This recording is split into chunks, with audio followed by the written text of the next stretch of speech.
I got away with numerous murders of women in my life over a span of 50 years. On a longtemps considéré Ted Bundy comme le plus grand tueur en série américain.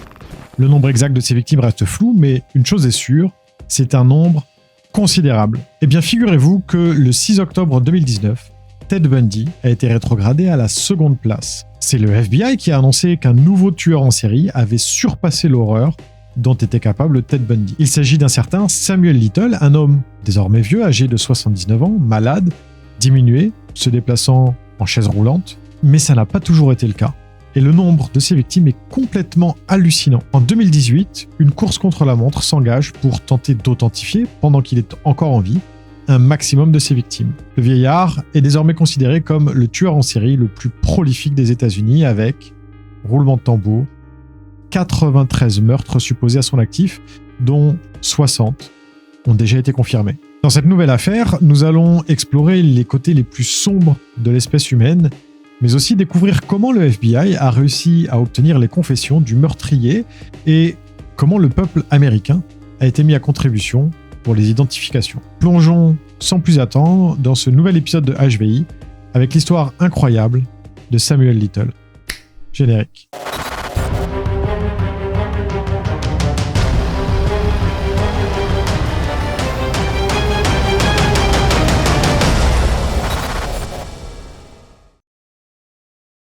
Samuel Little est né le 7 juin 1940 à Reynolds, en Géorgie. Il serait venu au monde en prison, où sa mère était détenue, mère qui à l'époque, pour vivre, aurait accordé des faveurs sexuelles en échange d'argent. Samuel parlait d'ailleurs de sa mère comme d'une dame de la nuit. Alors, je suis pas psy, mais on peut supposer que les activités nocturnes maternelles ont probablement joué un certain rôle dans la construction psychologique et dans son rapport aux femmes. Durant sa petite enfance, la famille Little déménage pour s'installer dans l'état de l'Ohio, et plus précisément dans la ville de Lorain, jolie petite bourgade au bord d'un lac. C'est la grand-mère de Samuel qui l'élève et qui veille sur lui.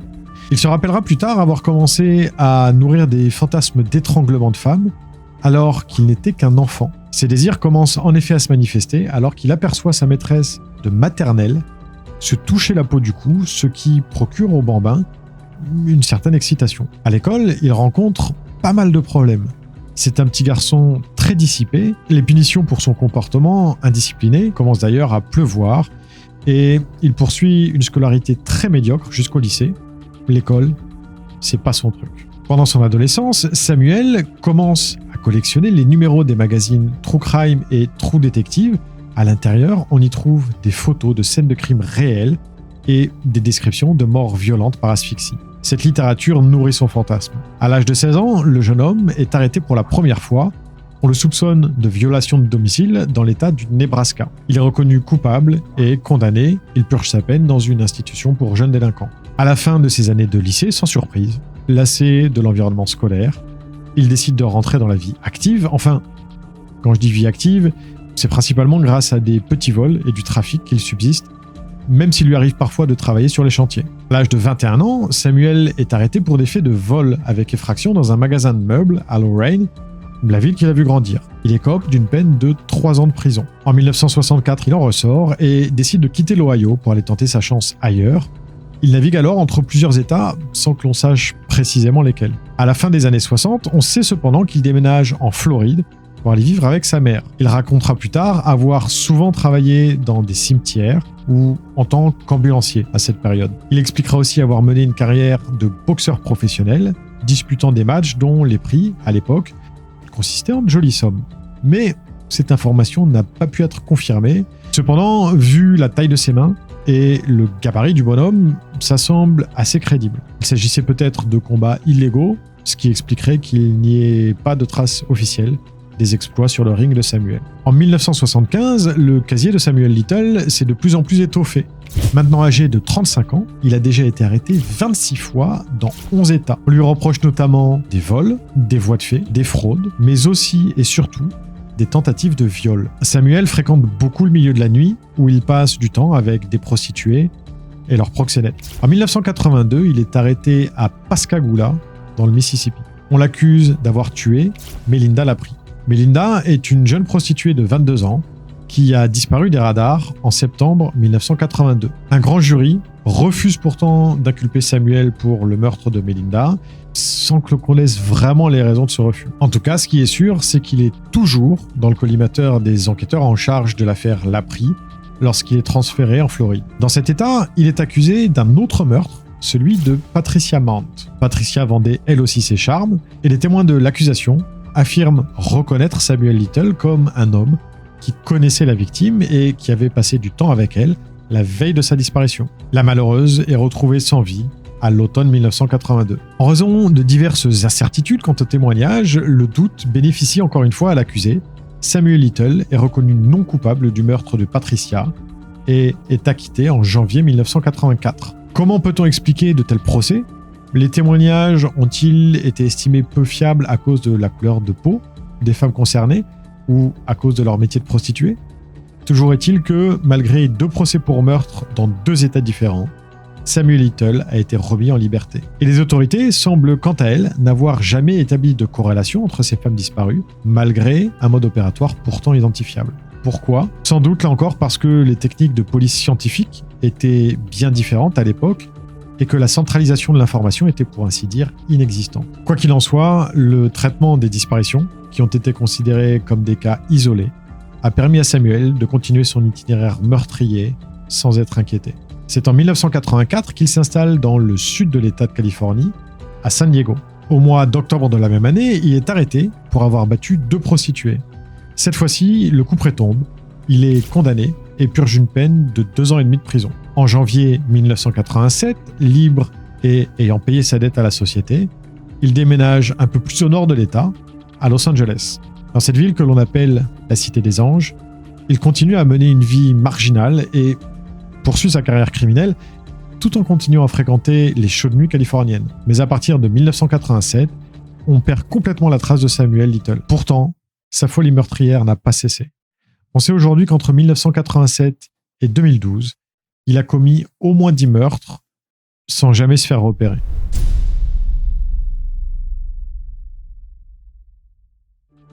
En 2012, un détective de la police de Los Angeles découvre, au détour de l'une de ses enquêtes, que l'ADN de Samuel Little concorde avec un ADN retrouvé sur 3 scènes de crimes non résolus perpétrées entre 1987 et 1989. La machine judiciaire se met en branle pour retrouver Samuel. C'est une tâche longue et difficile parce que, comme on l'a vu juste avant, il vit une existence de marginal. Aucune adresse fixe ne lui est connue, aucune voiture n'est immatriculée à son nom, et l'homme ne possède aucun moyen de paiement. Les recherches donc s'éternisent un petit peu, et en septembre 2012 finalement, Samuel Little est localisé et interpellé dans un foyer pour sans-abri du Kentucky. Il est alors transféré à Los Angeles, en Californie, et mis en examen pour les 3 homicides des années 1980.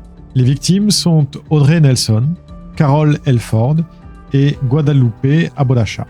2 ans plus tard, en 2014, il est condamné à 3 peines de réclusion à perpétuité pour les meurtres des 3 femmes, sans aucune possibilité de libération conditionnelle. Dans ces 3 affaires, la similitude des modes opératoires saute aux yeux. Les femmes ont toutes été agressées, battues, puis étranglées. Le meurtrier s'est ensuite débarrassé des corps dans une allée, dans un garage et dans une benne à ordures. L'exécution de ces femmes et la façon dont Samuel Little a disposé des cadavres est assez singulière. On ressent bien toute la haine et tout le mépris que Samuel a éprouvé pour les femmes tout au long de sa vie. Même si un lien de cause à effet ne peut pas être démontré, on connaît l'importance et l'impact des événements survenus pendant l'enfance et en particulier les relations avec la mère. Et sans vouloir faire de la psychologie de comptoir, les absences répétées de sa mère et la façon dont elle gagnait sa vie ont certainement joué un rôle dans ce qu'il est devenu. Tout au long de son procès, Samuel a crié son innocence malgré un incessant défilé à la barre de femmes affirmant qu'elles avaient échappé de peu à la mort après avoir croisé son chemin. Quand la police de Los Angeles est tombée sur l'ADN de Samuel Little, le reliant à chacun des 3 meurtres, elle a demandé au VICAP de faire des recherches plus poussées sur le tueur présumé. Après tout, un homme qui a déjà assassiné 3 femmes en 3 ans, c'est la définition même d'un tueur en série. Et les profilers savent qu'un tueur en série agit sous le coup de pulsions et qu'il ne s'arrête pas de tuer de lui-même. Souvent, l'arrêt des meurtres coïncide avec son arrestation. Avant de continuer, je vais rapidement vous expliquer ce qu'est le VCAP. VCAP, ça veut dire Violent Criminal Apprehension Program, ou en français, Programme d'arrestation pour actes criminels violents. Il a été créé en 1985 pour permettre de suivre et de relier entre elles les informations sur les crimes violents, et en particulier sur les meurtres. Mais pas seulement. Le VCAP regroupe les cas d'agression sexuelle, d'homicide, résolu ou non, d'enlèvement, de personnes disparues et personnes non identifiées, qu'on appelle John Doe ou Jane Doe, si il y a une suspicion de crime. Le VCAP fait partie intégrante du FBI. C'est le FBI qui fournit le logiciel pour la base de données, permettant d'effectuer les rapprochements et d'élucider les affaires. Cette base de données est d'ailleurs largement utilisée et complétée par de nombreux services, autant nationaux que locaux. Pour faire simple, le VCAP, c'est une unité du FBI qui se concentre, entre autres, sur la résolution de cold case grâce à son fameux logiciel de recoupement. Peu après la demande de la police de Los Angeles au VCAP, l'analyste criminelle Christina Palazzolo est chargée de s'occuper du dossier Samuel Little. Elle collabore avec Angela Williamson, qui assure la liaison entre le département de la justice et le VCAP. Les deux femmes ont trouvé un autre cas qui ressemble au mode opératoire de Samuel. Il s'agit d'un meurtre qui a eu lieu à Odessa, au Texas. La victime s'appelle Denise Brothers. Et à cette époque, Samuel Little se trouvait justement au Texas. Et c'est là qu'intervient l'homme qui va accomplir une prouesse. Persuader Samuel Little, sans en avoir l'air, de livrer tous ses secrets, y compris les plus sombres.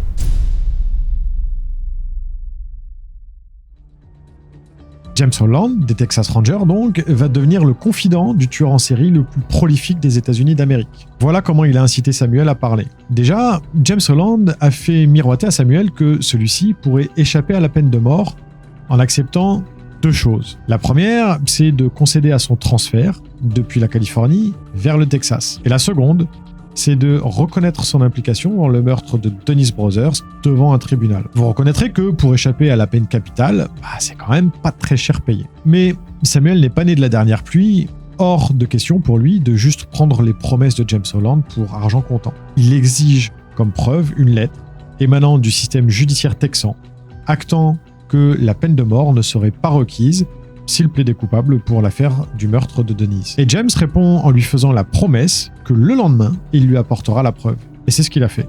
En quelques heures seulement, après de longs moments passés dans sa chambre d'hôtel au téléphone avec le procureur, le destin de Samuel, mais aussi celui de James, a basculé. Au deuxième jour d'interrogatoire, James doit donc prouver à Samuel Little qu'il est un homme de parole, que Samuel peut avoir confiance en lui. Il lui tend alors la fameuse lettre du procureur qui affirme que Samuel sera condamné à une peine de perpétuité, non pas à la peine de mort. Il enfonce alors encore un petit peu plus le clou. Un avion est prêt à décoller pour les ramener tous les deux au Texas. Il ne reste que quelques formalités administratives à accomplir et James met alors Samuel au pied du mur. Soit ils montent tous les deux dans cet avion immédiatement, soit James s'en va et Samuel n'entendra plus jamais parler de lui. L'intéressé, qui avait en fait déjà pesé le pour et le contre, explique à James qu'il est un vieil homme, qu'il n'a plus rien à perdre et qu'il accepte l'extradition immédiate vers le Texas. James pousse un soupir de soulagement. Sa manœuvre a fonctionné. Il reste cependant un problème à régler. Certes, Samuel a confessé avoir tué Denise,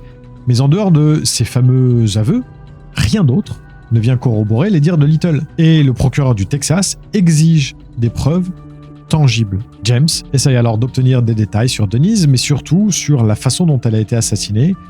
Il veut des détails que seul le meurtrier pourrait lui fournir. Et c'est alors que Samuel se lance dans son récit macabre. Denise était grande, blonde. Elle avait entre 35 et 40 ans. Ils étaient dans la voiture de Samuel en train de fumer de la drogue quand il l'a tuée. Ensuite, il a dissimulé son corps près d'une clôture grillagée à proximité d'un tuyau. Finalement, voilà un détail intéressant qui n'a jamais été mentionné nulle part. Le tuyau. Les enquêteurs fouillent dans le dossier, retrouvent les photos de la scène de crime, mais ne voient jamais aucun tuyau sur les différents clichés. Samuel Little leur aurait-il menti ? Abattus, ils retournent dans la pièce où sont stockées les preuves et aperçoivent une pellicule qui n'a jamais été développée. Bingo ! Sur cette série de photos, on voit très bien le fameux tuyau que Samuel a décrit. James a maintenant le détail incriminant que le procureur lui réclamait. De plus, Samuel Little a une façon très particulière de fonctionner au niveau psychologique. L'image de tueur le séduit, alors qu'il refuse catégoriquement l'étiquette de violeur. Et James Holland fin psychologue et expert en interrogatoire, détecte cette fragilité et s'en sert à son avantage. Lors de l'une de leurs entrevues, il rassure Samuel. Il n'est pas comme les policiers de Las Vegas. Lui, il sait bien que Samuel, ça n'est pas un violeur. Un meurtrier, ça oui, et d'ailleurs ils le savent tous les deux. Mais un violeur, non. They painted you as this rapist, and you're a rapist. Samuel Little is not a rapist. Samuel Little is not a murderer. I'm going to say that too. Now, this is where one of the murders has Samuel Little killed people. Yeah. I mean, come on. I mean, we both know that. Cette affirmation sonne comme un sésame aux oreilles de Samuel Little. Il s'ouvre et commence une confession fleuve de 16 mois. C'est au cours de pas moins de 650 heures d'interrogatoire, sous couvert de simples conversations anodines, que James Holland sera l'auditeur privilégié de Samuel. Ce dernier confiera avoir ôté la vie à 93 victimes, toutes des femmes, assez démunies, menant des vies de misère entre la prostitution, la drogue et la violence. Au cours de ces longues conversations, James manipule son interlocuteur pour l'inciter à parler toujours plus. Il ramène de la pizza, des milkshakes. James, que Samuel finit d'ailleurs par appeler affectueusement Jimmy, flatte l'ego du tueur, l'encourageant toujours à fournir plus de détails. Alors qu'on soit bien d'accord, James n'a jamais ressenti aucun plaisir dans l'écoute des horreurs accomplies par Samuel. Il cherchait simplement à amasser le plus de détails possible pour relier les victimes de Samuel à des cas concrets dormant dans les archives policières. Et il était juste déterminé à apporter des réponses aux familles des victimes qui, parfois, patientaient depuis près de 40 ans. En date du 6 octobre 2019, 50 victimes sur les 93 meurtres présumés commis par Samuel Little sont identifiées. En apprenant à connaître Samuel, bien malgré lui, James découvre petit à petit les obsessions de ce dernier. Ce qui tient Samuel en haleine, c'est la traque. Il n'a jamais été pressé de passer à l'acte, il a toujours pris le temps de connaître la femme sur laquelle il avait jeté son dévolu. Et elles avaient toutes plusieurs points communs. La violence, la drogue et la pauvreté ont forcé ces femmes à vivre des existences précaires. La plupart vivaient en vendant leur corps, et c'est dans ce contexte que Samuel les approchait et les fréquentait. Le cou, les gorges et les veines palpitantes sont des visions qui ont toujours excité Samuel Little. Lorsqu'il rencontrait une femme, son regard ne manquait jamais de scruter très attentivement cette zone en priorité. De quelle couleur est la peau ? Y a-t-il des imperfections ? Un collier orne-t-il le cou ? Alors que certains sont obsédés par les pieds, d'autres par les jambes, Samuel Little, lui, n'a toujours été obsédé que par le cou de ses victimes. Imaginez les étrangler déclenchait chez lui une envie de passage à l'acte, bien sûr, mais aussi un désir charnel. C'est d'étrangler ces femmes qui lui faisaient prendre son pied, sans mauvais jeu de mots. Tous les gens qui ont travaillé sur le cas de Samuel Little se rejoignent sur un point.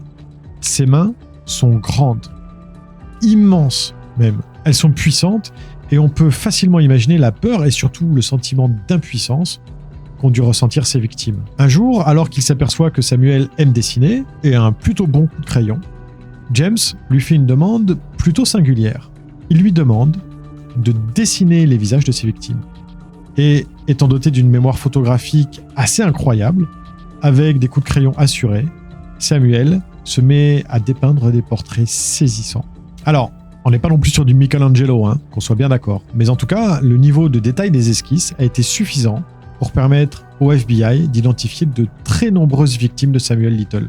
Les ressemblances sont frappantes. Il y a toujours un détail bien spécifique et propre à la personne dessinée qui permet une identification rapide. Les femmes cruellement assassinées par Samuel Little sont jeunes, un peu moins jeunes, belles, pimpantes, ordinaires, mystérieuses.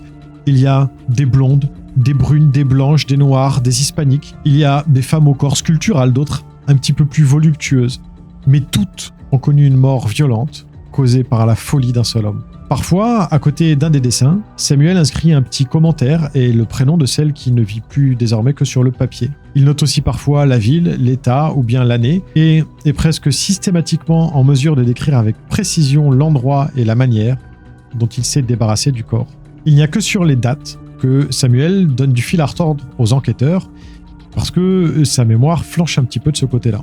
James Holland a tenté de comprendre comment Samuel Little avait pu prendre autant de vie sans jamais se faire attraper, et il est forcé de reconnaître que, tout ignoble et monstrueux qu'il soit, Samuel est un homme intelligent, rusé et malin. Samuel, de son côté, estime qu'il a pu échapper à la justice pendant plus de 40 ans en s'attaquant exclusivement à des femmes isolées, en exil, dont la famille ne cherchait pas forcément à avoir des nouvelles. D'autant qu'à l'époque, plus que maintenant, pour la police, la disparition d'une femme se prostituant était un petit peu moins inquiétante que celle d'une femme qui mène une vie rangée. Et c'est malheureusement ce facteur de discrimination qui a permis à Samuel Little de continuer son épopée sanguinaire au gré de ses envies, d'état en état et d'année en année. Le FBI a rendu les dessins de Samuel Little publics. En effet, pour certains, ils ne parviennent pas à relier le dessin à une victime ou encore à une personne disparue.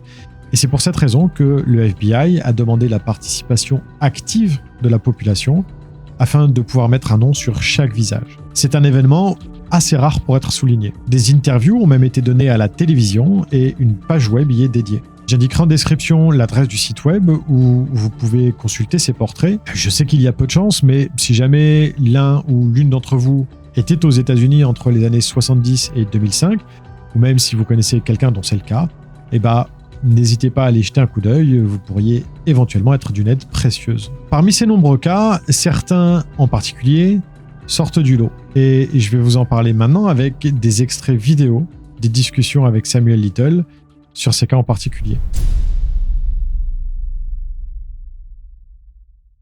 Petit disclaimer, en 2018, Samuel Little était déjà un homme âgé. Son âge et sa mémoire parfois défaillante ne lui permettaient plus de fournir des informations fiables à 100%. C'est particulièrement le cas avec les dates et les prénoms des victimes, comme je vous l'ai dit tout à l'heure. Son premier meurtre a été commis en 1970. La longue liste de victimes de Samuel Little commence le 31 décembre 1970. C'est le soir de la Saint-Sylvestre, Samuel célèbre la fin de l'année écoulée en s'offrant quelques verres dans un bar de Miami. Il y rencontre Mary-Jo Brosley, 33 ans. Samuel et Marie boivent, dansent, rient, et dans la soirée, les deux montent dans la voiture de Samuel, qui conduit jusqu'à un chemin discret, à proximité de la route 27, loin de l'agitation du Nouvel An. Une chose en entraînant une autre, Marie est maintenant installée à califourchon sur les genoux de Samuel, en lui faisant face. Lui, il admire la peau claire de sa gorge, jouant avec son collier. Sur le ton de la confidence, Marie explique à Samuel qu'elle a laissé derrière elle, dans le Massachusetts, une vie sentimentale malheureuse, ainsi que 2 enfants. Et mélancolique, elle lui explique que c'est un problème de dépendance à l'alcool qui a gâché sa vie. Les hommes l'ont tous quitté à cause de son addiction, et sa famille ne lui parle plus, excédée par son alcoolisme. Samuel réalise alors qu'aucun proche ne rechercherait activement cette femme si, soudain, elle disparaissait. Et il admire, une fois de plus, sa gorge, que le clair de lune illumine. Il est soudainement pris d'un désir intense de l'étrangler, de voir la vie quitter lentement le corps de cette femme. Il dira plus tard à la police qu'il a perdu le contrôle, que ses envies sont devenues trop fortes et qu'il a cédé à ses pulsions. Le 31 décembre 1970, alors qu'il a 30 ans, Samuel est finalement passé à l'acte. Au cours de cette nuit de célébration et de festivité, il a pour la première fois tué. Une autre victime a été une victime transgenre en 1972. L'une de ses victimes suivantes est restée anonyme. Aujourd'hui encore, on ne connaît toujours pas son identité. L'histoire commence au début de l'année 1972 à Miami, en Floride. Miami est une ville cosmopolite et ensoleillée. C'est lors de l'une de ces nuits chaudes en ville que Samuel Little, alors âgé de la trentaine, croise le chemin d'une jolie femme noire transgenre. Elle est jeune, 18 ou 19 ans, et répond au nom de Marianne. C'est une belle fille, mince. Elle mesure 1,70 m pour une soixantaine de kilos. Elle porte une mini-jupe beige et rose qui fait ressortir la couleur ambrée de sa peau. She's what you nowadays they call a transgender. She's a black male dressed up as a female.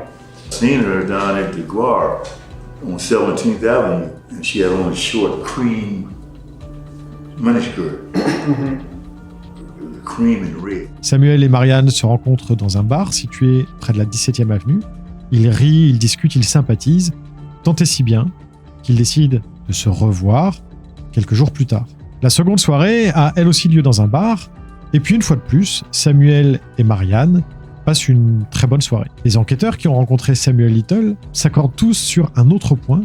Samuel a certes fait des choses monstrueuses, mais il n'est pas pour autant un monstre à proprement parler. Auprès des femmes, il a un certain succès. C'est un beau mec, charmant et charmeur, au sourire communicatif. Ses conquêtes féminines sont nombreuses. Les femmes se laissent facilement séduire par la personnalité double, mais bon, ça elles ne le savent pas, de Samuel. Et Marianne ne fait pas exception à la règle. Après plusieurs heures passées dans un bar du quartier d'Overtown, à Miami, Samuel lui propose de la raccompagner en voiture jusque chez elle. La jeune femme accepte et lorsqu'elle arrive à son appartement, l'une de ses colocataires lui demande de ressortir pour acheter une bombe de mousse à raser. Marianne accepte. Samuel et elle repartent donc en voiture en direction d'une supérette. Samuel se dirige vers le nord à bord de sa Pontiac Le Mans Doré. Il s'engage sur la Highway 27, parcourt plusieurs kilomètres et bifurque dans une allée près d'un champ de canne à sucre, se gare et tue Marianne en l'étranglant. Le meurtre a été commis dans la zone des Everglades. Pour ceux qui ne connaissent pas les Everglades, c'est un parc national qui regorge de terres humides, de végétation dense et surtout de marais et de crocodiles. Ou d'alligators. Samuel traîne alors le corps de Marianne le long d'un petit sentier, s'enfonçant de plus en plus dans la végétation, jusqu'à avoir les pieds dans l'eau. Il lâche alors sa victime qui tombe face contre terre. I was in my stepdad's car, Pontiac Le Mans. So I got her out of the car, pulled her out, and drug her into the growth back there, and pulled her deeper into there's a path. A little path was running somewhere. I don't know where it led it to, but it was running deeper into the undergrowth. It's like Everglades like that. Personne ne reverra d'ailleurs jamais Marianne car son corps ne sera jamais retrouvé. 1984, dans le Kentucky. Nous sommes maintenant en 1984, sûrement durant les mois d'été, car Samuel se souvient du beau temps et des températures agréables. Cette fois-ci, c'est au volant d'une Lincoln Continental Mark III que Samuel se déplace. Il entreprend un trajet entre Lorain, Ohio, dont il est originaire, et Cincinnati, dans le même état. C'est un voyage assez court, moins de 400 km, avec, à mi-chemin, la ville de Columbus, ville dans laquelle il décide de faire une halte. Et lors de cette halte, Samuel fait la rencontre d'une femme blanche de 25 ans. Les deux se croisent à la sortie d'un bar de striptease. La jeune femme est blonde aux yeux bleus, les cheveux coupés au bol. Samuel la décrit comme du genre un petit peu hippie. Elle mesure 1m70 et pèse à peu près 60 kg. Describe this girl to me. Is she white, black? What's she look like? She's white, blonde hair, dishwater blonde they go. It's short. Short, like shoulder length, Yeah, or no, ear length, a little over his ear length. like a bob? Yeah, like a bob. Samuel est en train de chercher quelque chose dans son coffre au moment où la jeune blonde l'interpelle.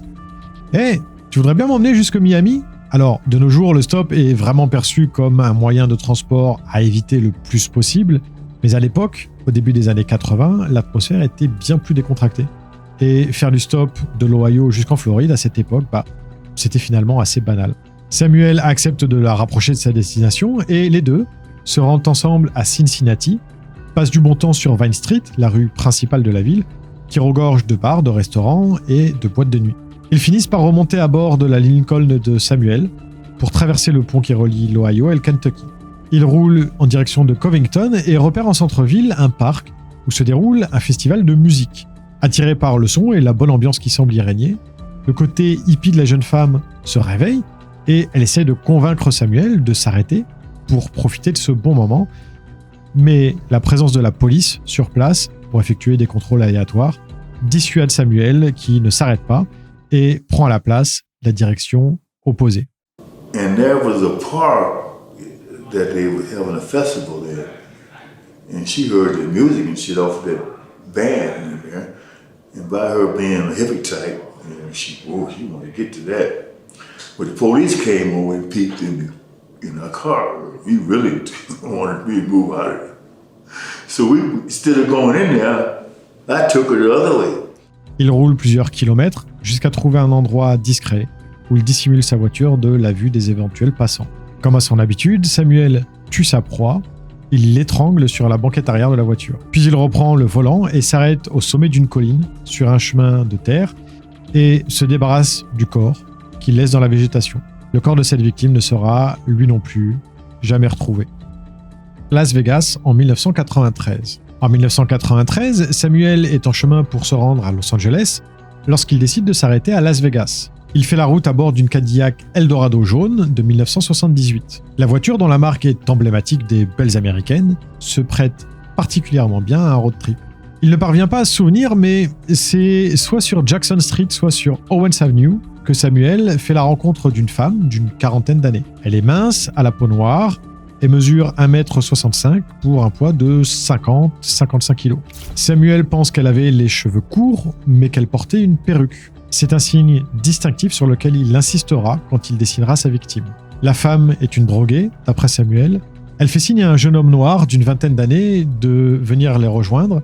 Le jeune homme s'approche du duo et elle le présente à Samuel comme étant son fils. The boy came, that was her son, and she called him over there. And he came over, hey, he shook my hand and everything. Yeah. Now, how old was he? He was about 20 or about 19, 20.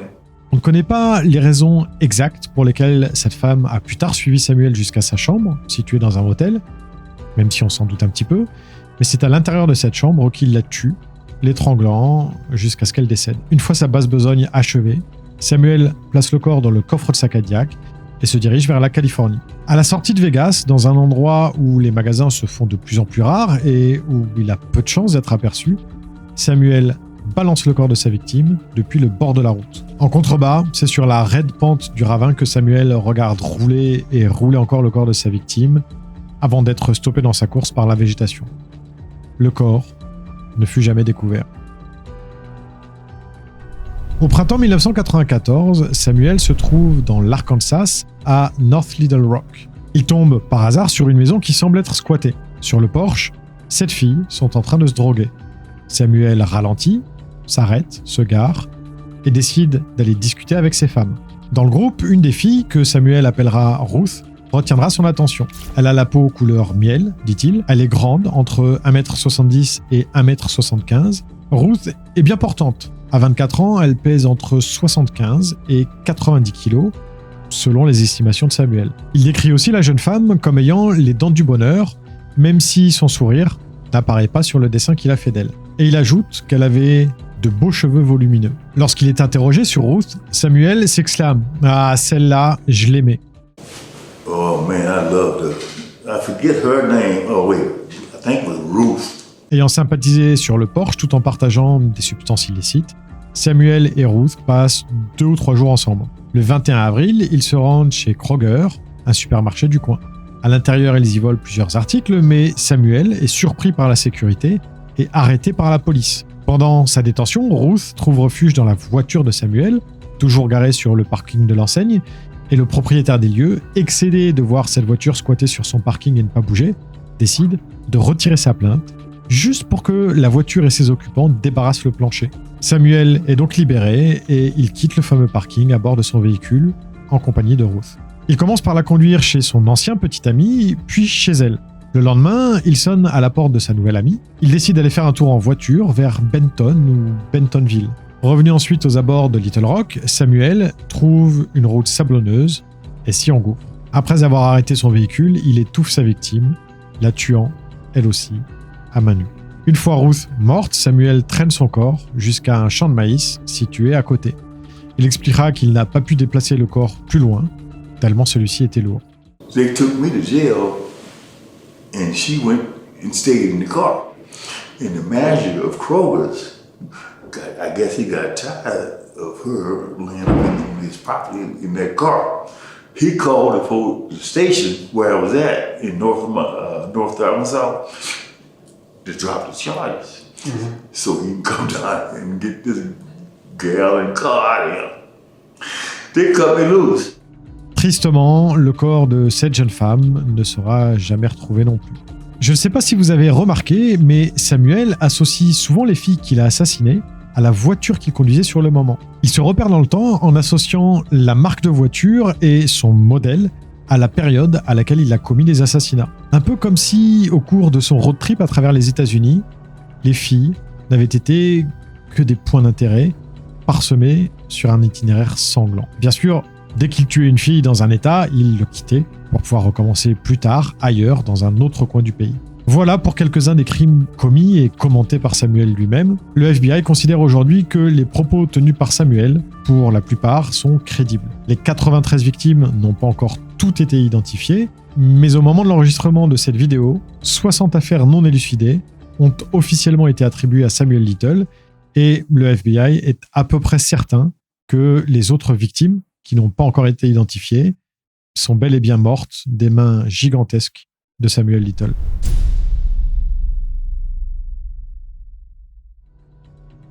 Samuel Little a été poursuivi en septembre 2014 pour les 3 meurtres commis entre 1987 et 1989 dont je vous ai parlé plus tôt. C'est le 25 septembre qu'il avait été condamné à la prison à vie, sans possibilité de libération conditionnelle. Le 30 décembre 2020, presque 50 ans jour pour jour après qu'il ait tué Mary Jo Brosley, Samuel Little meurt dans un hôpital californien à l'âge de 80 ans. Si l'action judiciaire s'éteint avec sa disparition, puisqu'on ne peut pas juger un mort, les efforts du FBI se poursuivent pour continuer d'identifier toutes les victimes de Samuel Little. En 1990, le corps sans vie d'une jeune femme est retrouvé sur le bord d'une route de l'Oregon. La police s'apprête à démarrer une enquête pour homicide et s'attend à ce que, comme d'habitude, l'enquête soit longue et difficile. Mais contre toute attente, ils reçoivent rapidement un appel qui va être déterminant pour la résolution de ce meurtre. Les coupables vont être arrêtés et emprisonnés, seulement voilà. Une fois les coupables sous les verrous, les rédactions de plusieurs journaux et même les autorités reçoivent des lettres d'une personne qui revendique être non seulement le vrai meurtrier de la jeune femme, mais en plus, il affirme être un tueur en série. Qui est cette mystérieuse personne ? S'agit-il d'une mise en scène orchestrée depuis la prison où se trouvent les coupables ? Ou dit-il la vérité ? Générique.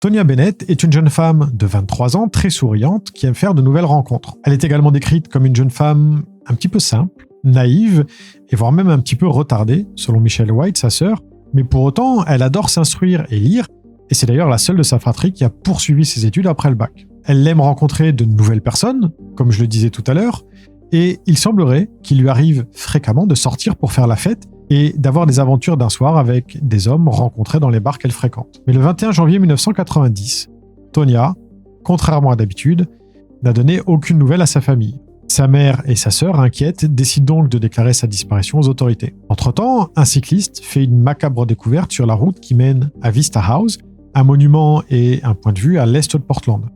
Le corps sans vie d'une jeune femme se trouve dans le ravin qui borde la route sinueuse. Les officiers du bureau du shérif de Multnomah arrivent sur place et font les premières constatations. Il s'agit d'une jeune femme qui a visiblement été violée, puis tuée sans doute par strangulation. Elle a également été rouée de coups au visage, rendant son identification compliquée, d'autant qu'il n'y a à proximité aucun sac ni aucun papier d'identité permettant de l'identifier. Les enquêteurs commencent par dresser un portrait robot et le diffusent à la télé et dans les journaux environ une semaine après la découverte. Et dès la diffusion, le sergent John Ingram de la section des homicides de Multnomah reçoit un appel. Il s'agit de Michelle, la sœur de Tonya, qui a vu le portrait robot diffusé à la télé. Elle s'est d'abord refusée à croire qu'il pouvait s'agir de sa sœur, mais lorsque les photos des vêtements de la victime ont été diffusées, elle a dû se rendre à l'évidence. La jeune femme retrouvée sans vie est probablement sa sœur, Tonya Bennett. La famille est convoquée au bureau du coroner pour identification et il confirme. Dès les premiers jours, le bureau du shérif recueille des témoignages. Tonya aurait été aperçue le soir de sa disparition dans un bar avec un billard. Elle aurait joué au billard avec 2 hommes que les habitués du bar ne connaissent pas. Mais elle aurait ensuite quitté l'endroit seule. Cela ne fait que quelques jours que l'enquête a démarré, mais elle promet déjà d'être très compliquée. Sauf que, le 5 février 1990, le sergent John Ingram reçoit un coup de fil anonyme au cours duquel une femme lui dit qu'elle sait qui est le meurtrier. Au cours de cet appel, donc, une femme prétend que le meurtrier de la pauvre Tonya se nomme Sosnowski. John Sosnowski. Le sergent Ingram passe le nom au fichier et, après plusieurs tentatives avec des orthographes différentes, il finit par trouver un homme portant ce nom et cet homme est en liberté surveillée. Il appelle alors son contrôleur judiciaire et ce dernier lui fait une drôle de révélation. Il a lui-même reçu un appel de Laverne Pavlinac, la compagne de John Sosnowski, lui indiquant qu'elle avait surpris, malgré elle, une conversation de John dans un bar au cours de laquelle il avait confié à un autre homme avoir rencontré Tonya Bennett.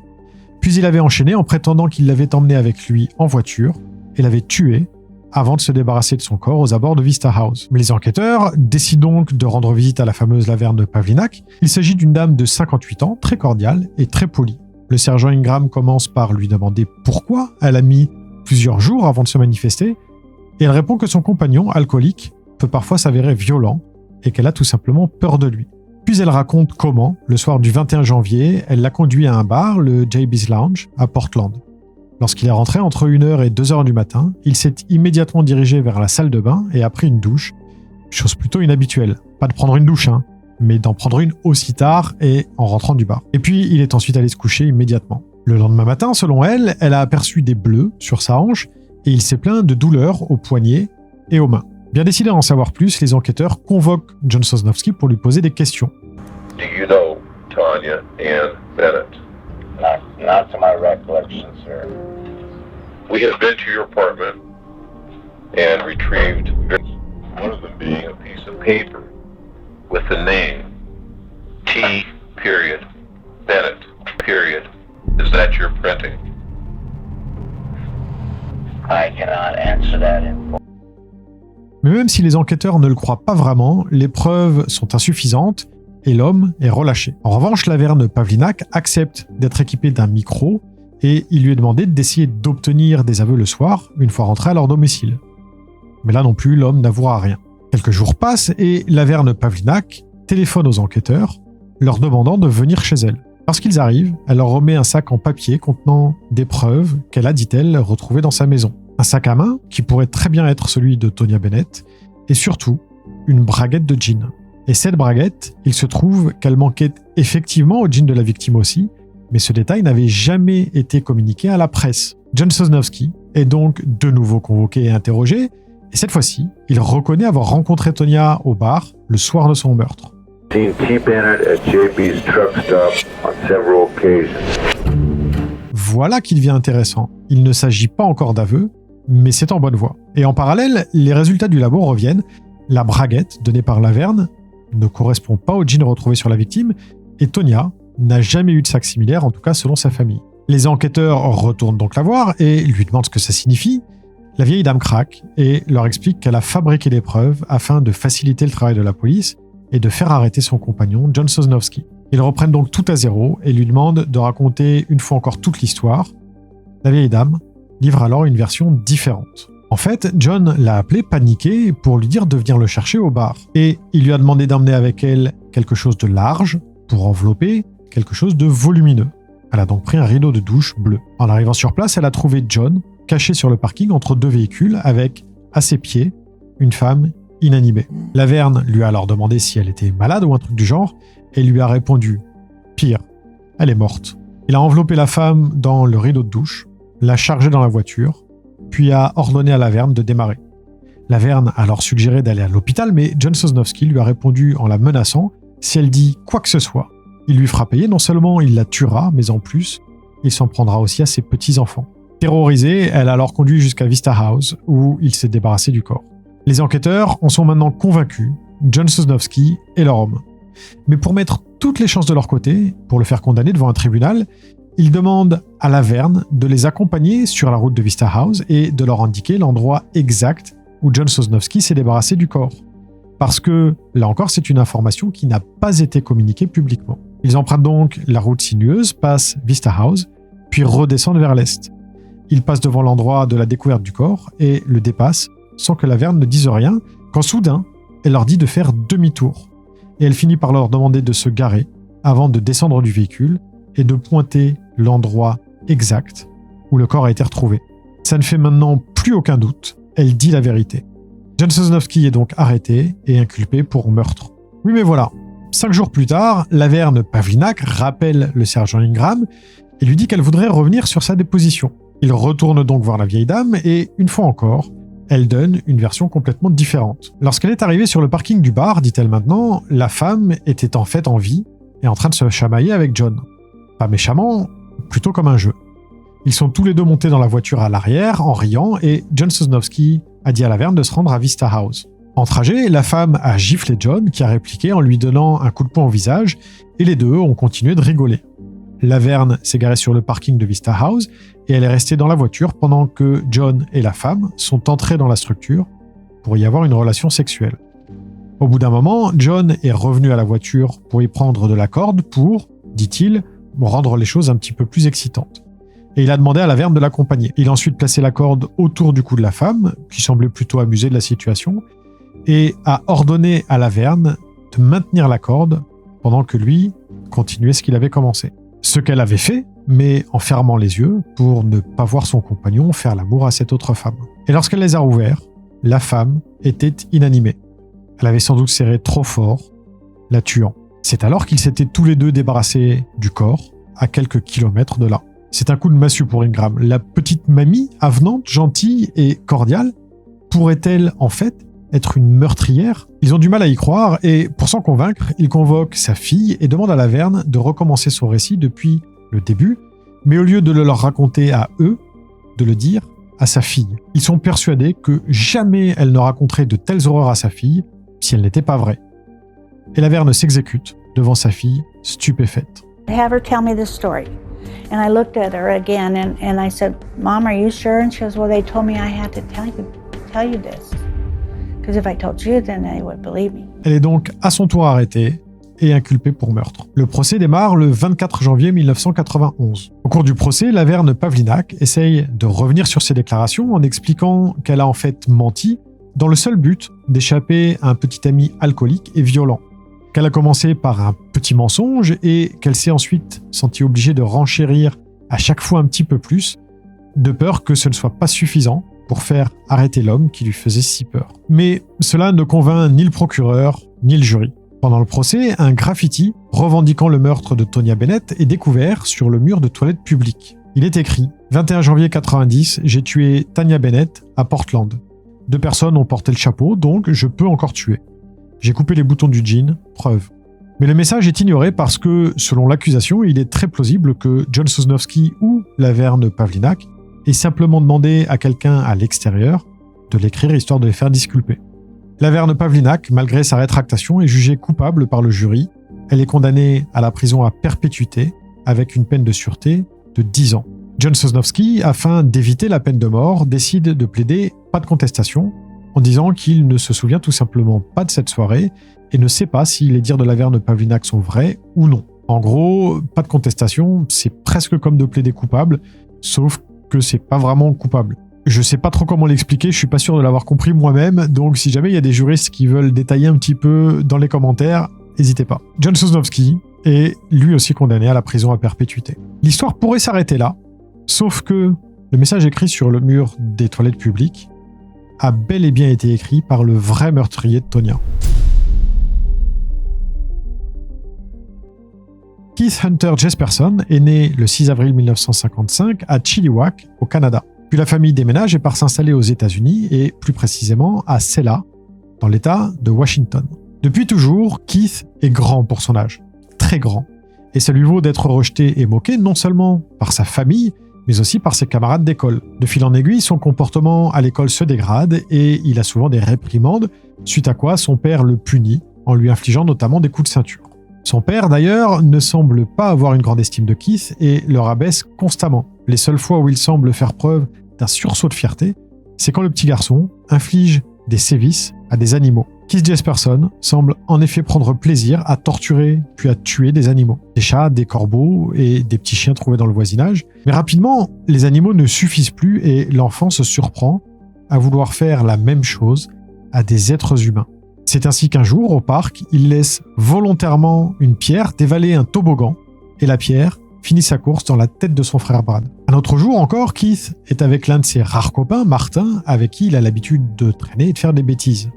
Sauf que Martin, quand il se fait prendre, rejette systématiquement la faute sur Keith. Et ce fameux jour, Keith décide de mettre fin à cette amitié en attaquant Martin et en le frappant violemment, avant d'être interrompu par le père de son ami. Il avouera plus tard que s'il n'avait pas été stoppé, il avait bien l'intention d'aller jusqu'au bout et d'ôter la vie à Martin. Une autre fois encore, alors qu'il est au lac, un garçon de son école lui tombe dessus et lui maintient la tête sous l'eau, sous les rires amusés des autres enfants. Ça ne plaît pas beaucoup à Keith qui décide de se venger. Un peu plus tard à la piscine municipale, il fonce sur son agresseur, il lui maintient à son tour la tête sous l'eau mais ne relâche pas la pression. L'autre enfant perd connaissance et ne doit son salut qu'à l'intervention du maître nageur. Là encore, Keith avouera que son but était encore une fois de tuer son camarade d'école. Dans le même temps, à la maison, les choses ne s'arrangent pas. Bien au contraire. Sans pour autant être brillant, Keith Jesperson finit par obtenir son diplôme de fin d'études, mais s'arrête là. Son père, de toute façon, lui dit qu'il est trop bête pour aller à l'université et que ça servira à rien. C'est donc âgé de 19 ans que le jeune homme quitte le domicile parental et devient chauffeur routier en 1974 avant de se marier avec Rose Huck, sa petite amie du lycée, en 1975. Ils ont ensemble 3 enfants, 2 filles et un garçon, et tout semble se passer à merveille. Keith travaille dur et parcourt le pays dans son camion, et quand il rentre, il aime passer du temps avec ses enfants, qu'il adore. Les seules réminiscences de son passé semblent être les maltraitances envers les animaux. Melissa, sa fille aînée, se souvient qu'un jour, alors que les enfants avaient ramené des chats à la maison, le visage de son père s'était tout à coup fermé. Il avait saisi les chats et les avait attachés par la queue sur une corde à linge, éclatant de rire alors qu'il torturait les animaux qui se débattaient en se donnant des coups de griffe. Les enfants, horrifiés et en larmes, avaient supplié leur père d'arrêter, mais il les avait complètement ignorés. Ils se sont alors précipités à l'intérieur de la maison pour chercher leur mère, et lorsqu'ils sont ressortis, les chats gisaient, sans vie, sur la pelouse, sous le regard amusé de Keith. Les années passent et Rose, la femme de Keith, finit par comprendre qu'il la trompe. Elle reçoit de plus en plus souvent des coups de fil de femmes à la maison, demandant à parler à Keith. Lorsqu'elle leur demande qui elles sont, certaines répondent « sa petite amie ». Et quand un jour Rose finit enfin par prendre son courage à deux mains et met Keith devant le fait accompli, celui-ci se contente simplement de sourire et de hocher la tête, comme s'il était un petit peu surpris qu'elle ait mis aussi longtemps à s'en rendre compte. Au bout de 15 ans de mariage, Rose Huck finit par décider de mettre fin à cette relation et un jour, alors que Keith est sur la route, elle emballe ses affaires et part avec les enfants. Melissa est alors âgée de 10 ans et Keith, son père, de 35 ans. Keith part s'installer à Cheney, toujours dans l'État de Washington, et continue de voir ses enfants à chaque fois qu'il en a l'occasion. Un jour, alors qu'elle est âgée de 13 ans, Keith dit à Melissa, sur le ton de la confidence, qu'il sait comment commettre un meurtre sans se faire attraper. « C'est facile, dit-il à la fillette. Il suffit de retirer la braguette. Comme ça, il n'y a pas d'empreinte. Et de porter des chaussures de cyclisme, histoire de ne pas laisser de traces de pas identifiables. » Sur le coup, la gamine ne comprend pas trop ce que lui dit son père et elle pense qu'il a lu ça dans un magazine ou encore dans un roman. Elle ne sait pas qu'il parle en fait d'expérience, d'un acte odieux qu'il a commis 3 ans plus tôt, et elle est à 1000 lieues d'imaginer que son père est en fait un tueur en série qui sera surnommé par la presse le tueur au smiley. « 29 avril 1994. Phil Stanford, journaliste à l'Oregonian, un journal de Portland, reçoit une lettre singulière. La missive de plusieurs pages est une confession. Elle commence ainsi. « J'aimerais raconter mon histoire. Je suis une bonne personne, par moment. J'ai toujours voulu être remarqué. Donc, j'ai commencé quelque chose que je ne sais pas arrêter. Le 20 janvier 1990, j'ai ramassé Sonia Bennett et je l'ai ramenée à la maison. Je l'ai violée et je l'ai salement battue. Puis, j'ai mis fin à sa vie. » La lettre continue en donnant des détails sur la façon dont il l'a tuée et dont il s'est débarrassé du corps. Et cette lettre a non seulement été envoyée à l'Oregonian, mais aussi au tribunal où Laverne Pavlinac et John Sosnowski avaient été jugés. Comme si son auteur ne supportait pas le fait que quelqu'un d'autre lui ait volé la vedette. Mais les détails contenus dans la lettre ne sont pas suffisamment convaincants pour le procureur adjoint Jimmy McIntyre. Certains détails semblent en effet exacts, mais d'autres, eux, ne correspondent pas, par exemple, au rapport d'autopsie. Le procureur adjoint continue de penser qu'il peut s'agir d'un canular ou de quelqu'un faisant ça pour, tout simplement, faire disculper et faire libérer Laverne et John. Sauf que la lettre ne s'arrête pas là. En plus du meurtre de Tonya, et non Sonia comme son auteur l'a écrit, 4 autres meurtres sont décrits. Le journaliste commence alors à passer des coups de téléphone aux différents services territorialement compétents, et tous répondent la même chose, oui, le meurtre décrit correspond à l'une de leurs enquêtes en cours non résolues, et oui, l'auteur de la lettre donne des détails qui n'ont jamais été révélés au public. Phil Stanford décide donc de rendre visite à Laverne et à John pour en avoir le cœur net, et Laverne lui répète ce qu'elle a tenté de dire lors de son procès.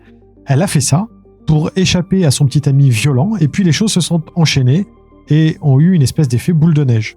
John, lui, est furieux et prétend que Laverne l'a piégé. Il n'a plaidé pas de contestation, comme on l'a dit plus tôt, uniquement pour échapper à la peine de mort. Fort de ces témoignages et des certitudes qu'il a maintenant qu'il s'agit en fait d'un fiasco judiciaire, Phil écrit un article et décide de surnommer l'auteur des lettres le tueur au smiley. L'affaire va faire les gros titres de tous les journaux, mais pour autant, non seulement personne ne sait qui est ce mystérieux tueur en série, mais en plus, la justice n'accorde que peu de crédit à ce qu'il considère juste comme un coup médiatique du journaliste, juste pour faire le buzz. Jusqu'au jour où le tueur au smiley va finalement se faire arrêter.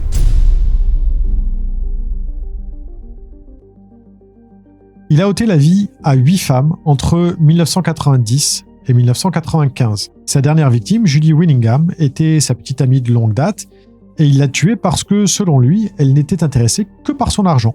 Il l'a étranglée le 10 mars 1995 à Washougal, dans l'État de Washington, à seulement 10 km de l'endroit où il avait pris la vie de Tonya Bennett 5 ans plus tôt. 2 semaines plus tard, la police, après avoir interrogé les amis de la victime, apprend qu'elle fréquentait un homme du nom de Keith Jesperson. Il est donc convoqué et interrogé, mais ne dit rien. Malgré le fait qu'il semble complètement indifférent à la mort de sa petite amie, les enquêteurs n'ont absolument rien sur lui, aucune preuve qui ne permette de l'inculper.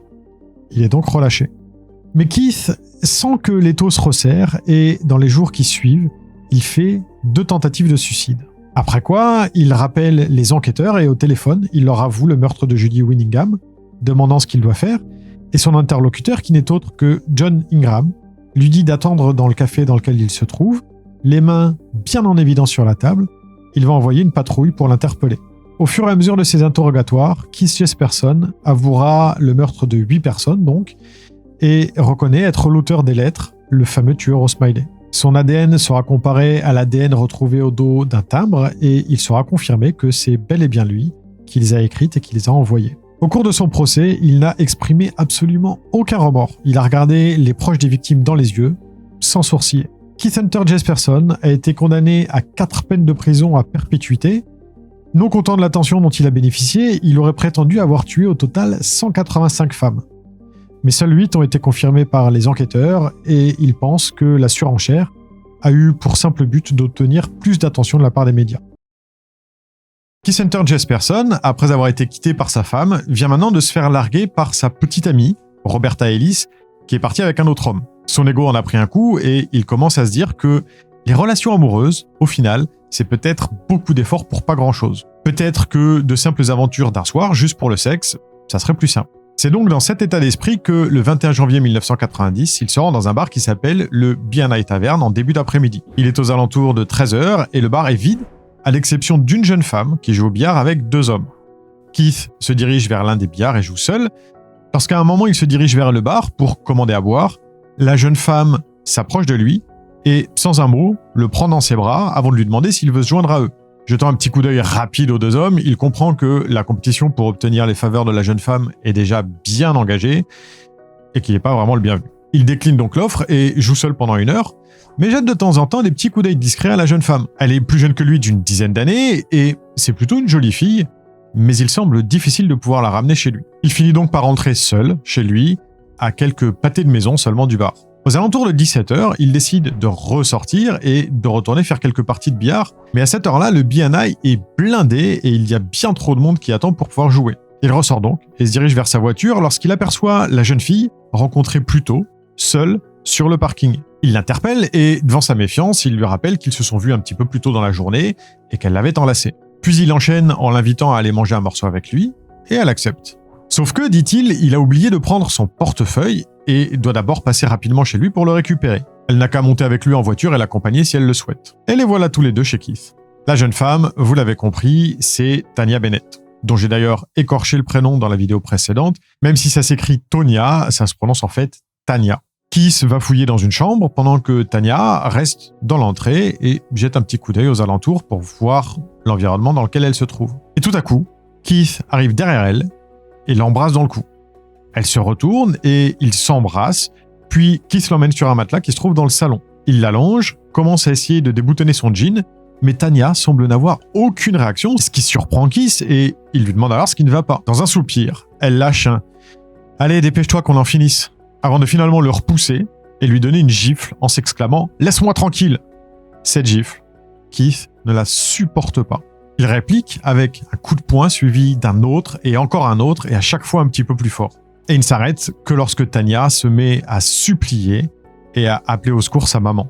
Elle a le visage déformé par l'avalanche de coups qu'elle a reçu et Keith ne sait pas quoi faire. S'il l'emmène à l'hôpital, il finira en prison. S'il la laisse repartir, elle sait où il habite et donc elle ira le dénoncer à la police et il finira en prison aussi. Il ne lui reste donc plus qu'une seule option, la tuer et se débarrasser de son corps. Et c'est malheureusement l'option qu'il choisit, décision qui va changer le trentenaire ordinaire qu'il est en un véritable monstre. Il se met alors à étrangler Tanya à main nue et est obligé de s'y reprendre à plusieurs fois.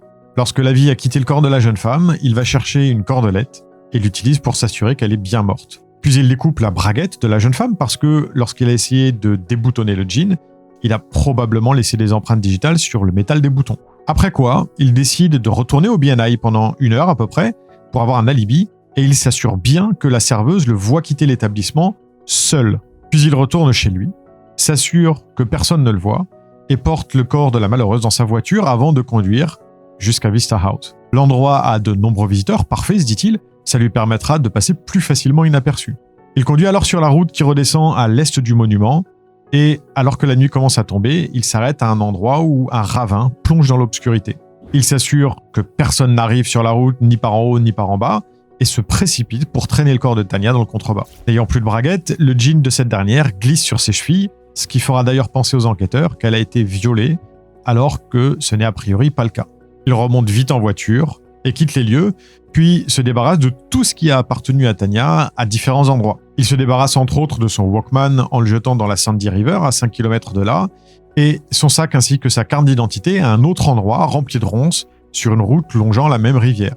Ce dernier emplacement est d'ailleurs ce qui lui permettra de prouver que c'est bel et bien lui qui a tué Tanya Bennett et non Laverne et John. Oui, parce que si vous vous souvenez, Laverne Pavlinac, une dame de 58 ans, ce qui n'est pas si âgé que ça au final, avait dénoncé son compagnon avant de finalement s'accuser elle aussi du meurtre de Tanya Bennett. Elle avait fourni des preuves suffisamment crédibles pour que les deux soient condamnés à la prison à perpétuité. Revenons un petit peu d'ailleurs sur le pourquoi et sur le comment. Après la découverte du corps de Tanya Bennett, l'assistant du procureur Jim McIntyre se voit confier la responsabilité de trouver le coupable, avec à sa disposition le sergent John Ingram du bureau du shérif de Multnomah et le détective Al Corson de la police d'État, parce que le bureau du shérif ne peut travailler que dans sa propre juridiction. Dans les cas d'homicide, donc souvent, un policier d'État est mis en binôme sur l'affaire avec les autorités locales, justement pour pouvoir s'affranchir des limites territoriales pour les besoins de l'enquête si nécessaire. 8 jours après la découverte et la diffusion du portrait robot dans la presse, la famille de Tanya Bennett se fait donc connaître et l'identifie. Dans la foulée, des témoignages permettent de savoir que Tanya avait passé l'après-midi au BNI en compagnie de 2 hommes non identifiés. Et malgré les recherches, l'affaire stagne. C'est à ce moment-là que John Ingram reçoit l'appel anonyme d'une femme dénonçant un certain John Sosnowski. Il appelle alors le contrôleur judiciaire de l'homme et lui demande « D'après vous, qui pourrait bien vouloir dénoncer cet homme ?» Et le contrôleur judiciaire répond sans hésiter « Oh bah, ça doit être sa copine, Laverne Pavlinac. » « Pourquoi ?» lui est-il demandé. « Eh bien, parce que depuis 3 ans, à chaque fois qu'ils se disputent, elle nous appelle pour le dénoncer de quelque chose qui vaudrait à sa conditionnelle d'être révoqué. Juste pour se débarrasser de lui, en gros. En 87, Laverne avait dénoncé John comme ayant participé à un braquage de banque. C'était un mensonge. Elle l'a faussement dénoncé pour d'autres faits qu'il n'avait pas commis à 2 reprises, en 1989 et 1990. De ce fait, lorsqu'ils sont allés rendre visite à Laverne Pavlinac pour la première fois, John Ingram et Al Corson savaient pertinemment qu'ils avaient affaire à une menteuse. Et pourtant, malgré de nombreuses incohérences dans son récit, comme par exemple le fait qu'elle parle du JB's Tavern alors qu'en fait Tanya se trouvait au BNI, ou encore le fait qu'après avoir tué la jeune femme, Sosnowski aurait selon elle pris sa voiture pour se débarrasser du corps, alors qu'il a en fait un trouble de la vision qui fait qu'il lui est impossible de conduire, et bien malgré cela, elle semble être crue par les enquêteurs. À moins que, de nombreuses sources semblent penser qu'aussi bien le procureur McIntyre que Corson ou encore Ingram savaient pertinemment qu'elle mentait. Sauf que le mensonge de Laverne leur permettait de résoudre un meurtre qui de toute façon ne le serait sans doute jamais sans ça. Et c'est la raison pour laquelle il l'aurait encouragé dans son mensonge. Plusieurs d'entre vous m'avaient demandé comment elle pouvait savoir pour la braguette manquante vu que ce détail n'avait jamais été communiqué au public. La réponse officielle, qui sera donnée plus tard, c'est que sur le mandat de perquisition qui lui a été présenté, Laverne a lu que c'était l'un des éléments recherchés par la police. Et pour ce qui est de sa connaissance exacte du lieu où le corps a été retrouvé, Elle aurait juste fait preuve de bon sens. Selon elle, elle avait vu une photo dans le journal et lorsqu'ils sont passés devant, n'étant pas sûrs de l'endroit exact, elle prétend avoir vu une croix rouge faite sur un arbre par un des enquêteurs lors de la découverte du corps. Possible. Mais les autres sources dont je parlais à l'instant pensent que c'est en fait les enquêteurs eux-mêmes qui lui ont fourni tous les détails nécessaires pour consolider son mensonge et donc résoudre leur enquête. La braguette, l'endroit où se trouvait le corps, le rideau de douche bleu qui justifie le fait qu'il n'y a absolument aucune trace de Tanya dans leur voiture, etc., etc. Et c'est pour cette raison que Laverne Pavlinac et John Sosnowski ont tous les deux été condamnés et que Keith Jesperson, le vrai tueur, a été libre de recommencer. Libre de ses mouvements, l'année s'écoule sans que Keith Jesperson ne recommence à tuer. Après s'être fait retirer sa licence de chauffeur poids lourd à cause d'une altercation avec une prostituée, il change de métier, mais finit par réussir à obtenir une nouvelle licence. Nous sommes en août 1992, en Californie, et plus précisément à Victorville. Keith s'est garé dans une break check area, le long de l'Interstate 15, une zone réservée aux camions afin qu'ils puissent vérifier leurs freins et faire des ajustements si nécessaire. Nous sommes dans la matinée et il est encore tôt, quand soudain, une femme surgit de nulle part. Keith l'appellera plus tard Claudia. Il décrit la femme comme portant un blue jean délavé et avec une poitrine imposante. Elle explique à Keith qu'elle se rend à Los Angeles et elle lui demande s'il peut la déposer. Il accepte. Après avoir roulé un petit moment, il arrête son camion et, selon lui, ils ont des rapports sexuels consentis. Et puis après coup, Claudia lui demande de l'argent, ce qu'il met hors de lui, et il décide de lui ôter la vie en l'étranglant. Il se débarrasse du corps à 300 km de là, dans un désert le long de la 95 qui traverse Blitt. Elle sera retrouvée le 30 août 1992, mais reste à ce jour non identifiée. Sa victime suivante, Cynthia Lynn Rose, a elle été retrouvée par la police en septembre 1992, derrière un relais routier le long de la 99 à Livingston. Selon Keith, Cynthia était une prostituée qui est montée dans son camion sans sa permission pendant qu'il dormait, alors que pourtant il lui avait déjà fait savoir qu'il n'était pas intéressé par ses services. C'est avec le meurtre de cette dernière que le statut de Keith Jesperson a changé. Il n'est désormais plus un simple meurtrier, mais un tueur en série. La quatrième victime de Keith Jesperson est retrouvée un mois plus tard, en novembre 1992, derrière un magasin de sport de Salem, le G.I. Joe's. Il s'agit de Lauriane Pentland, 26 ans, que Keith avait ramassé à Wilsonville, un relais routier qui s'appelle Birds Brothers Truck Stop, et qui n'existe plus, c'est maintenant devenu un supermarché Costco. Ironiquement, le relais est attenant au JB's Lounge, le bar où Laverne avait prétendu que John avait ramassé Tanya, alors qu'en fait la jeune femme se trouvait au BNI. Mais ça, Keith l'ignore. Lauriane est une travailleuse du sexe et c'est pour cette raison qu'elle est montée dans le camion de Keith. Ils ont eu plusieurs rapports sexuels, après quoi, selon Keith, Lauriane lui aurait demandé le double de ce qui était initialement convenu. Et ça l'aurait énervé, raison pour laquelle il lui aurait ôté la vie. Mais dans une autre interview, il prétend que la jeune femme se plaignait de la vie et disait vouloir mourir, ne voir aucune raison de continuer à vivre. Ce à quoi il lui répond qu'il peut s'en charger si elle veut, et elle rétorque en haussant simplement les épaules. Il place alors son poing sur la gorge de la jeune femme, et ce n'est que lorsqu'il commence à appliquer une réelle pression que les yeux de Lauriane s'écarquillent. Elle vient de comprendre qu'il était on ne peut plus sérieux. Toujours en maintenant la pression, Keith, amusé, décide de lui révéler qu'elle n'est pas la première, mais la quatrième femme à qui il enlève la vie. Une autre victime est retrouvée le 3 juin 1993, quelque part sur la 152 à l'ouest de Santa-Nela, en Californie. Lors de sa découverte, elle porte un jean bleu et la route 152 est surnommée par les locaux la Pacheco Pass Highway. Pourquoi je vous raconte ça ? Parce que, ne parvenant pas à identifier la victime, on lui attribuera le surnom de Blue Pacheco plutôt que simplement Jane Doe. Il est d'abord envisagé qu'elle est morte d'une overdose jusqu'à ce que Keith Jesperson revendique son meurtre et fournisse des détails suffisamment précis pour confirmer sa confession. Néanmoins, il n'a pour ainsi dire pas ou peu de souvenirs d'elle, et elle va rester dans l'anonymat le plus complet pendant presque 30 ans. Mais en décembre 2019, la section des cold cases du bureau du shérif local va travailler avec les gens du DNA Doe Project, une association qui essaye d'identifier les victimes grâce à leur ADN et à un recoupement généalogique. En 2021, une candidate semble pouvoir correspondre et en avril 2022, l'identité de Blue Pacheco est confirmée. Il s'agissait de Patricia Skipple, une femme âgée d'environ 45 ans au moment de sa mort, qui habitait à Colton, dans l'Oregon. La victime suivante, elle, n'a à ce jour toujours pas été identifiée. Tout ce dont se souvient Keith, c'est qu'elle se faisait appeler Suzanne et qu'elle avait la quarantaine. Selon lui, il l'a aidé à mettre fin à sa misérable vie, pour reprendre ses mots. C'est d'ailleurs ce qu'il dira à propos de la plupart de ses victimes. Il leur aurait en fait rendu service. Le corps de Suzanne a été découvert le 14 septembre 1994 à Crestview, en Floride. La victime suivante est celle qui a vraiment subi le pire traitement de toutes. Avis aux plus sensibles d'entre vous, peut-être est-il préférable que vous zappiez cette partie, elle contient des détails vraiment sordides. Keith Jesperson rencontre Angela Subrees le 19 janvier 1995 à Spokane. Il fait une halte à cause du mauvais temps, parce qu'il y a du verglas sur la route, et il a pris une chambre au Reed Path Hotel, la chambre numéro 425. C'est alors qu'il boit un verre au bar qu'il fait la connaissance d'Angela. Les deux entament la conversation et Angela lui révèle qu'elle est stripteaseuse avant de lui proposer d'aller dans sa chambre pour lui faire une petite démonstration.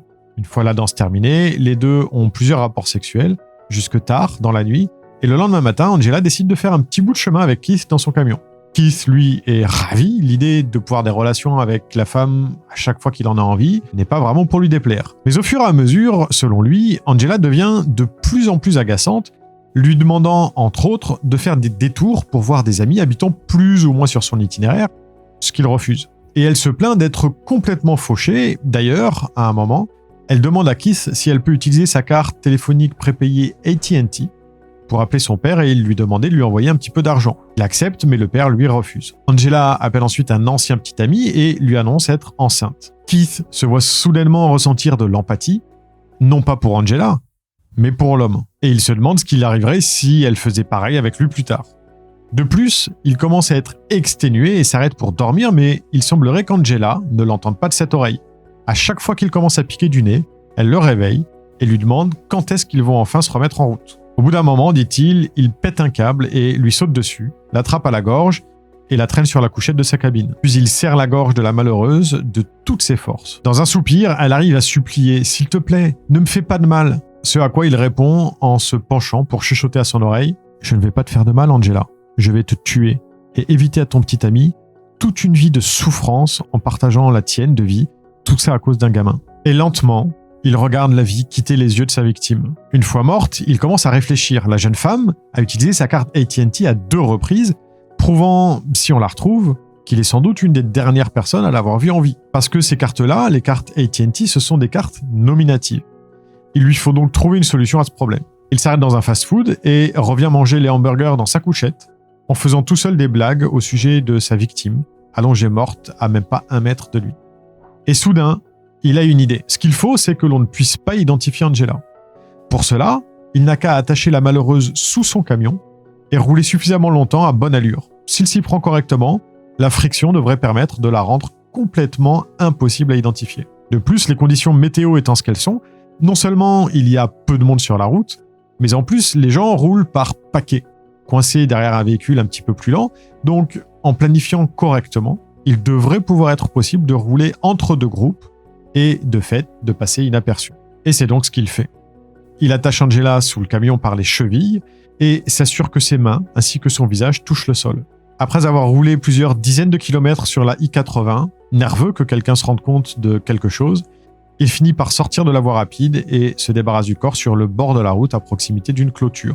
Son macabre plan a fonctionné, le visage d'Angela a complètement disparu, ses bras également, et son abdomen est ouvert et vide de tout organe. Au total, 60% de la masse corporelle de la pauvre femme ont complètement disparu.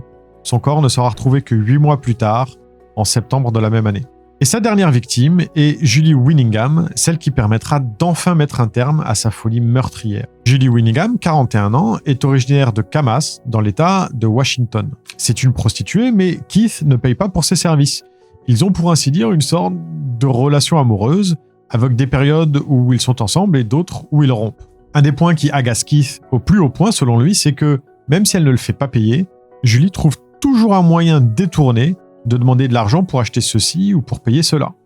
Lassé de la situation, il finit donc par s'éloigner et les deux ne se voient pas pendant un bon bout de temps, quand un jour, par hasard, alors qu'il passe le week-end à Troutdale, dans l'Oregon, il tombe complètement par hasard sur Julie au relais routier Burns Brothers. Nous sommes le 4 mars 1995. N'ayant pas eu de relation sexuelle depuis un moment, il profite de l'aubaine et réussit à convaincre Julie assez facilement de passer du temps ensemble. Mais après avoir passé la nuit ensemble, Julie, comme à son habitude, commence, d'après Keith, à se plaindre de sa vie. Il y a peu, elle a été arrêtée alors qu'elle conduisait ivre et doit passer devant le juge. Si quelqu'un pouvait payer sa caution, ça la sauverait. Les deux passent quelques jours ensemble et Keith ment à Julie en lui disant tout ce qu'elle veut entendre afin d'obtenir ses faveurs. Et le 8 mars, après une énième relation, Julie rappelle à Keith qu'elle doit se présenter au tribunal le lendemain et que si elle ne paye pas la caution, elle a de fortes chances de finir en prison. Mais elle ne peut pas aller en prison, ça la tuerait d'aller en prison, dit-elle à Keith. Et elle lui demande alors son aide. En entendant ça, Keith se met à éclater de rire avant de se jeter sur elle et de commencer à l'étrangler. Devant le regard plein de surprise de Julie, il lui dit « Je te l'avais promis, Julie, que tu n'irais pas en prison. Je tiens ma promesse et je mets fin à ta souffrance.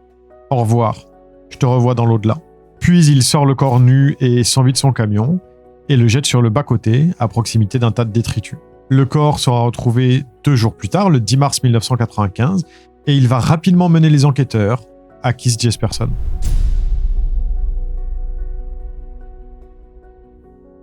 Je ne vais pas faire traîner cette partie en longueur vu que j'en ai déjà parlé dans la vidéo précédente. Keith a rapidement été suspecté puis interrogé, mais les enquêteurs ont dû le relâcher faute de preuves. Il a tenté de mettre fin à ses jours avant de finalement se livrer de lui-même et avouer le meurtre. Mais par contre, j'aimerais revenir sur un point. Vous vous souvenez des écritures retrouvées dans les toilettes publiques ? Bon, en fait, dans 2 toilettes publiques même. Eh bien, ça n'était que le début. Keith a aussi envoyé à son frère Brad une lettre confession complète, détaillant toutes les horreurs qu'il a commises, puisqu'il pensait sauter la vie. Et lorsqu'il s'est finalement livré à la police, il a essayé de contacter son frère pour lui demander de détruire la lettre, chose que ce dernier n'a bien évidemment pas faite. Il a confié la lettre aux autorités. Mais ça n'est pas tout. On ne sait pas s'il s'agit de la vérité ou non, mais Keith prétend qu'il était dégoûté que Laverne Pavlinac et John Sosnovsky se soient retrouvés en prison pour un meurtre qu'ils n'ont pas commis. Et pour cette raison, dès 1994, il a envoyé une première lettre anonyme au tribunal de Multnomah pour dire qu'ils étaient innocents et que c'était lui le tueur de Tanya Bennett. Mais il semblerait que cette lettre n'ait pas été accueillie de la manière qu'il espérait, parce qu'il n'y a eu aucune suite. Est-ce parce que les éléments y étant détaillés n'étaient pas suffisamment convaincants ou, comme le pensent certains, juste parce que le procureur adjoint ne voulait pas admettre que, sous sa direction, l'enquête avait été bâclée, voire même truquée. Difficile de se prononcer, cette lettre n'a jamais été rendue publique. Mais en tout cas, c'est après cette première lettre, en voyant que rien ne se passait, que Keith Jesperson avait décidé d'envoyer une autre lettre, cette fois-ci, au journal L'Oregonian, dans laquelle il répétait être le vrai meurtrier de Tanya Bennett, mais également avoir tué 4 autres femmes. C'est cette deuxième lettre qui lui avait valu le surnom de tueur au smiley. Et devant l'ampleur que les choses ont commencé à prendre, le procureur McIntyre ne pouvait plus simplement ignorer les confessions. Mais pour autant, il nie. Keith Jesperson a peut-être tué ces autres femmes, mais il en est certain, les responsables de la mort de Tanya Bennett sont déjà sous les verrous. Il va falloir que Keith Jesperson mette en place tout un stratagème pour prouver qu'il dit la vérité. Il dit savoir où exactement se situe le sac de la jeune femme et sa carte d'identité. Mais il a peur que s'il ne le dit qu'à la police de Multnomah, les preuves soient juste récupérées et puis détruites, et que le procureur mente encore une fois en disant qu'ils n'ont rien trouvé à l'endroit indiqué. Il les y conduit donc, mais leur indique volontairement le mauvais emplacement pour les laisser chercher en vain. Et en même temps, il confie au journaliste Phil Stanford de l'Oregonian le réel emplacement. Les effets de la jeune femme seront retrouvés exactement où il l'indiquait au journaliste, en présence bien sûr des autorités et aussi de son avocat. Mais pour autant, le procureur Jim McIntyre persiste. Il prétend maintenant que, sans doute, les 3 ont fait le coup ensemble. Laverne Pavlinac, John Sosnovsky et Keith Jesperson. Keith est dans un premier temps condamné pour le meurtre de Julie Winningham. En revanche, il rejette toute accusation de viol. Selon lui, tous les rapports qu'il a pu avoir avec les différentes victimes étaient consentis. Il est alors convoqué par le FBI pour passer au détecteur de mensonges et il semblerait qu'il dise la vérité à ce sujet. De même, lorsqu'il prétend avoir agi seul pour tuer Tanya Bennett. Laverne Pavlinac passe elle aussi au polygraphe et les résultats semblent confirmer, elle n'a rien à voir dans la mort de la jeune femme. Laverne Pavlinac et John Sosnovsky finiront donc par être relâchés de façon assez discrète, le tribunal de Multnomah ayant bien pris soin d'attendre que l'affaire soit un petit peu moins médiatisée en utilisant divers moyens légaux. Et quoi qu'il en soit, un accord financier semble avoir été passé avec les 2 innocents et ils n'ont jamais commenté l'affaire publiquement, au même titre que le tribunal n'a jamais reconnu publiquement son erreur en tant que telle. Mais ce qui est certain, c'est que toute cette tragique histoire a quand même comme point de départ le mensonge d'une femme terrorisée qui voulait simplement échapper à un petit ami violent et qui s'est sans doute fait manipuler par des enquêteurs peu scrupuleux. En parlant d'enquêteurs peu scrupuleux, si vous n'avez pas vu ma vidéo sur le Grinder Killer, je vous invite à aller la regarder maintenant. Vous ne serez pas déçus du voyage, comme on dit. J'espère que cette vidéo complémentaire vous a plu. N'oubliez pas le pouce bleu si c'est le cas et abonnez-vous si ça n'est pas déjà fait. Merci d'avoir regardé jusqu'à la fin. Prenez soin de vous. Salut.